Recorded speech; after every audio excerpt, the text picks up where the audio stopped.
Hello दोस्तों, मैं शिवानी और आप देख रहे हैं आपका फेवरेट मोटिवेशनल चैनल शांति मोटिवेशन। तो शुरुआत करते हैं एक सवाल से। क्या आपको लगता है भगवान आपकी मुसीबत में मदद करते हैं? क्या आपका विश्वास भगवान पर है? अगर हाँ, तो इस वीडियो को देखने के बाद आपका विश्वास दुगना हो जाएगा, और अगर नहीं तो ये वीडियो सिर्फ आपके लिए बनी, इसे अंत तक जरूर देखें। तो शुरू करते हैं आज की मोटिवेशनल कहानी। दोस्तों, एक वेद जी थे। वेद जी यानी मतलब डॉक्टर। वह भगवान पर बहुत विश्वास करते थे। वह अपनी पत्नी और बेटी के साथ एक छोटे से मकान में रहते थे। मकान के एक छोर पे वह लोग रहते थे और दूसरे छोर पे उन्होंने दवाखाना बना रखा था, यानी दूसरी तरफ उन्होंने दवाखाना बनाया हुआ था। वेद जी की पत्नी हर सुबह दवाखाना खुलने से पहले जरूरतों के सामान की लिस्ट बनाकर वेद जी की टेबल पर रख देती थी। वेद जी जैसे ही दवाखाना खोलते और टेबल पर बैठते, उन्हें सबसे पहले वह जरूरतों के सामान की लिस्ट दिख जाती। वेद जी बहुत अच्छे थे। वह मरीजों से बिल्कुल भी पैसा लेना नहीं चाहते थे, लेकिन जब वह जरूरतों के सामान की लिस्ट देखते तो वह उन्हें पैसे लेने पे मजबूर हो जाते थे। लेकिन वह मरीजों से तब तक ही पैसे लेते थे जब तक कि वो जरूरतों के सामान की लिस्ट पूरी ना हो जाए। इसके बाद वह सबका फ्री में इलाज करते थे।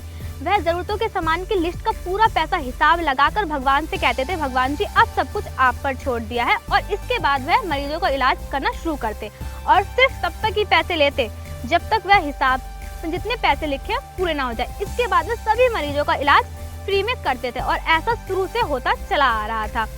और ऐसा आज तक कभी नहीं हुआ कि जरूरतों के सामान की लिस्ट के पैसे पूरे ना हुए हो, हमेशा पूरे हो जाते थे और इसके लिए वो भगवान को धन्यवाद कहते थे। लेकिन एक दिन वेद जी की पत्नी ने जरूरतों के सामान की लिस्ट में सामान के साथ साथ लिख दिया दहेज का सामान। यह देखकर वेद जी बहुत ज्यादा हैरान और परेशान हो गए। हमेशा की तरह वेद जी भगवान जी से कहते हैं, मैंने सब कुछ आप पर छोड़ दिया, जो करेंगे वो आप करेंगे। तो इसके बाद वह मरीजों का इलाज शुरू कर देते हैं। इतने में ही एक आदमी लाल चमचमाती कार से उतरता है, लेकिन वेद जी को यह देखकर बिल्कुल भी हैरानी नहीं होती, क्योंकि अक्सर ऐसे मरीज आते जाते रहते हैं। वह आदमी अंदर आता है और कहता है, वेद जी आपने मुझे पहचाना? तो वेद जी कहते हैं, नहीं मैंने आपको नहीं पहचाना। तो वो कहता है, मैं आज से 16 साल पहले यहाँ पर आया था, मेरी गाड़ी खराब हो गई थी आपके दवाखाना के आगे, और मैं चिलचिलाती धूप में परेशान हुआ था, तो आपने मुझे अपने दवाखाना में बैठाया था और फिर मेरी आपसे बातचीत भी हुई थी। तो वेद जी कहते हैं, मुझे याद नहीं आया। फिर कहता है, मैंने आपसे दवाई भी ली थी, मैंने आपसे बताया था कि मेरे पास सब कुछ है, धन दौलत, और मेरा इंग्लैंड में बिजनेस चल रहा है, लेकिन मेरे पास बच्चे नहीं। तो आपने मुझे 2 पुड़िया दी थी और आपने मुझसे उसकी फीस भी नहीं ली। तो वेद जी कहते हैं, अभी मुझे याद नहीं आता। आपकी बेटी उस टाइम पे खाने के लिए जिद भी कर रही थी, लेकिन आपने मेरी वजह से अपनी बेटी की जिद को मार दिया था। तो उन्होंने कहा, हाँ अब थोड़ा मुझे याद आ गया कि आप कौन है। तो कहा, इसके बाद मेरे 2 बच्चे भी हुए थे और इसके बाद हम सब इंग्लैंड में शिफ्ट हो गए थे, और आपने मेरे से फीस नहीं ली थी। उस टाइम पे मुझे बहुत अफसोस हुआ था, क्योंकि ऐसा मुझे किसी आदमी ने बताया, जब आपके जरूरतों के सामान की लिस्ट पूरी हो जाती है तो आप फीस नहीं लेते। तो उन्होंने कहा, हाँ मैं ऐसा ही करता हूँ और आज भी ऐसा ही है। तो वो कहते हैं कि मैं इंग्लैंड से भारत इसलिए आया हूँ क्योंकि मेरी भांजी की शादी है और मैंने देखा था आपकी एक छोटी सी बेटी भी थी, तो मैंने दहेज का सामान लिया है। तो मैंने सारा दहेज का सामान 2-2 लिया है, एक अपनी भांजी के लिए और एक आपकी बेटी के लिए। उस वक्त तो मैं पैसे नहीं दे पाया था, लेकिन मैंने सोचा अब आपकी बेटी भी शादी की उम्र की होगी, तो मैं आपके लिए भी, आपकी बेटी के लिए भी सामान ले लूं।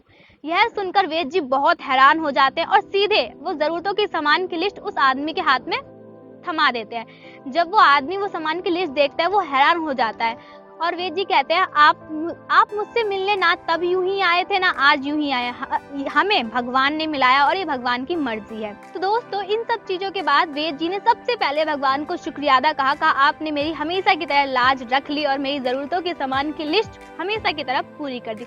तो दोस्तों, देखा आपने भगवान जी ने कैसे वेद जी की सामान की लिस्ट तुरंत पूरी कर दी, और उन्होंने बिल्कुल नहीं देखा कि ये लिस्ट छोटी है या बड़ी है। तो इसलिए हमेशा भगवान पे विश्वास कीजिए। एक बार को आपका विश्वास इंसान तोड़ सकते हैं, लेकिन भगवान कभी भी नहीं तोड़ेंगे आपका विश्वास। और हाँ, आपकी जरूरत कैसी भी हो भगवान जरूर पूरी करेंगे। तो कैसी भी मुसीबत हो, भगवान पर जरूर विश्वास करें, वह आपकी मदद जरूर करेंगे। और हाँ, अगर आपको वीडियो अच्छी लगे तो इसे लाइक कीजिएगा, शेयर कीजिएगा एंड सब्सक्राइब कीजिएगा। और हाँ, किसी की भी मदद कीजिए निस्वार्थ भावना से कीजिए, किसी से भी उम्मीद मत कीजिए, क्योंकि बेशक इंसान प्रेजेंटेशन देखता हो, लेकिन ऊपर वाला हमेशा आपकी इंटेंशन देखेगा। और अगर आप अच्छी इंटेंशन से काम करेंगे तो आप हमेशा पॉजिटिव फील करेंगे, हैप्पी फील करेंगे, और आपको हमेशा मोटिवेट होने के लिए बाहर की जरूरत नहीं पड़ेगी, आप हमेशा खुद ही मोटिवेट हो जाएंगे। शुक्रिया।